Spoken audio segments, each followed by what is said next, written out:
Halo, selamat malam. Perkenalkan, nama saya Tadeus Ropi. NIM saya 22520108. Saya dari kelas IP 4B, jurusan Ilmu Pemerintahan. Pada kesempatan kali ini, saya akan membahas tentang pemerintah sebagai pembuat kebijakan.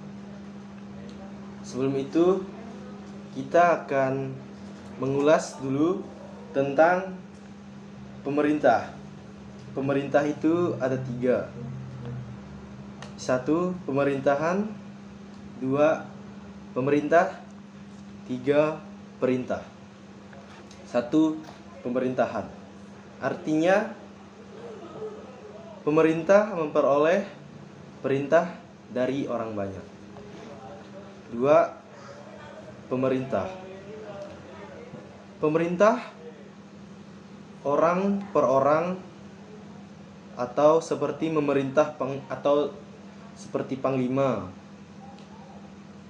memerintah kepala, memerintah sekjen, memerintah direktur dan sebagainya. 3. Perintah dimaknai sebagai otoritas yang didasarkan pada konstitusi maupun pada kebijakan sehingga tujuan negara bisa dijalankan dan dicapai.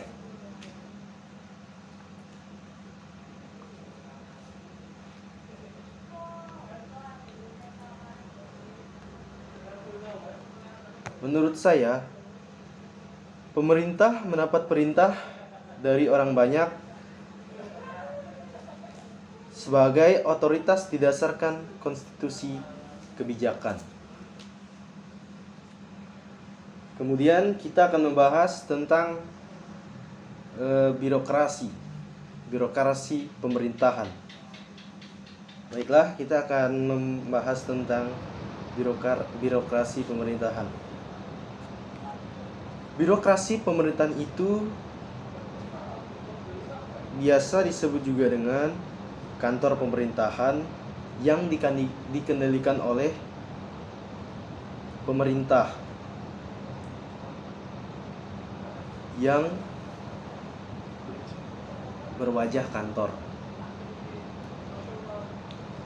Pemerintahan juga identik dengan pejabat, yang artinya pemerintahan dalam pembelajaran yang sangat dominan dengan pemerintahan, yaitu kantor tersebut, yang dimana kantor itu gedungnya ada perlengkapannya, ada strukturnya, ada organisasinya, ada pejabatnya, ada personilnya, ada pegawainya, dan juga tentunya pasti ada aktivitas yang sangat sibuk di kantor tersebut. Mulai dari merencanakan program, anggaran, merencanakan pembelanjaan, merencanakan berbagai banyak hal seperti tujuan atau membuat kebijakan kantor dan sebagainya. Baiklah, kita akan lanjut ke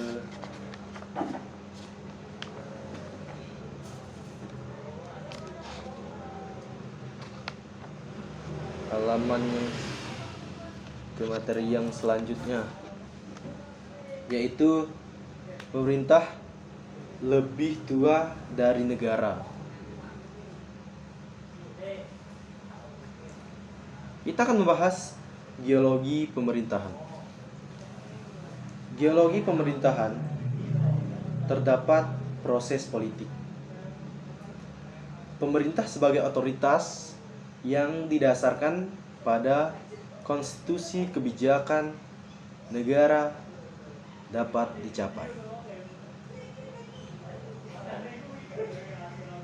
Kebijakan itu mengandung kebaikan dan kebenaran.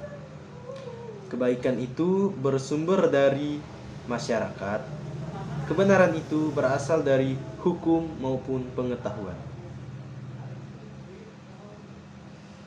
Baiklah, kita akan melanjutkan kepada pengertian kebijakan.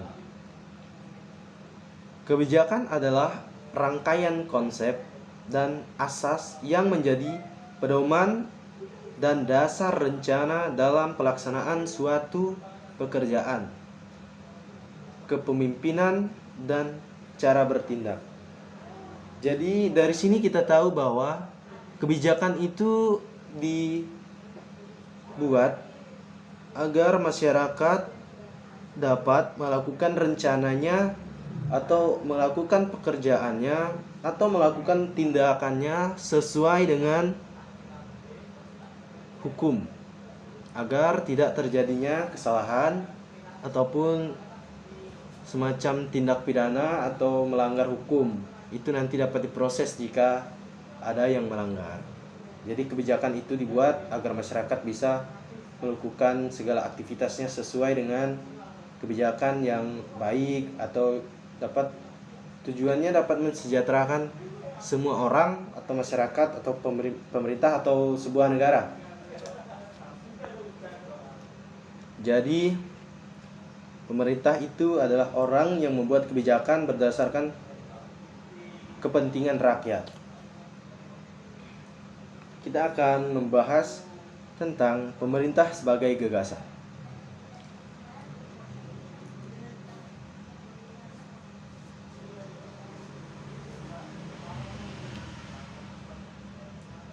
Pemerintah sebagai gagasan.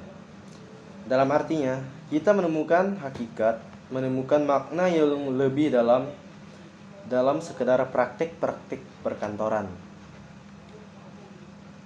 Bahwa orang-orang yang di dalam pemerintahan hanya sibuk dengan dirinya sendiri. Demikian juga dengan ilmu pemerintahan, yang itu sangat sempit dan sangat dangkal. Dangkal dan sempit yaitu sibuk dengan perkantoran, sibuk dengan pemerintahan, sibuk dengan objek material, dengan objek formal. Hal itu pada eksekutif, ilmu pemerintahan bukan ilmu yang memproduksi orang-orang bekerja di pemerintahan yang sibuk dengan dirinya sendiri. Jadi dari sini kita tahu bahwa pemerintahan itu tidak menciptakan orang-orang yang peduli terhadap dirinya sendiri, melainkan peduli terhadap sesamanya atau peduli terhadap masyarakat banyak, yaitu dengan contohnya membuat kebijakan agar masyarakat dapat hidup dengan kebijakan tersebut, dapat melakukan berbagai hal yang bermanfaat bagi dirinya sendiri dan bagi semua orang. Di sini pemerintahan juga sangat penting karena pemerintahlah yang mendorong kebijakan-kebijakan tersebut agar masyarakat yang di dalam negara atau di dalam sebuah negara dapat bertindak sesuai dengan kebijakan yang telah dibuat. Jadi pemerintah itu bukan orang yang sibuk pada dirinya sendiri. Ya kita lihat ya di Indonesia banyak sekali ya. Seperti ya tidak perlu kita sebutkan. Kita semua sudah tahu siapa. Kemudian kita berbicara tentang demokrasi. Demokrasi adalah kedaulatan rakyat. Bagaimana suara-suara rakyat itu diwujudkan dalam kebijakan yang nantinya punya dampak baik terhadap kehidupan mereka. Jadi demokrasi itu adalah kebebasan dalam berpendapat.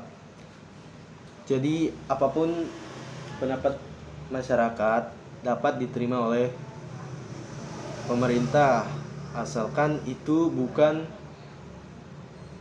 hinaan ya. Mengkritiklah dengan jawaban, jangan mengkritik dengan hinaan. Kemudian, demokrasi tanpa kedaulatan rakyat hanya sebuah metode dan instrumen demokratis.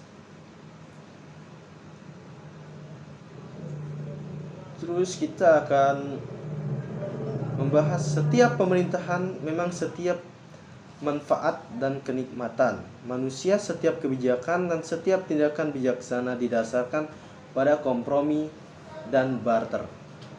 Kepentingan manusia diterjemahkan menjadi pendapat kebijakan pada manusia. Karena manfaatnya yaitu ekspresi dari kepentingan manusia dan kebijakan didasarkan pada prinsip manfaat dan kenikmatan manusia itu. Ya, kata kuncinya adalah pemerintah membuat kebijakan berdasarkan permintaan masyarakat atau berdasarkan kondisi masyarakat agar masyarakat di sebuah negara dapat hidup dengan sejahtera atau hidup tanpa adanya kekurangan, tanpa adanya ketimpangan sosial. Ya, sekian dari saya ucapkan selamat malam dan terima kasih.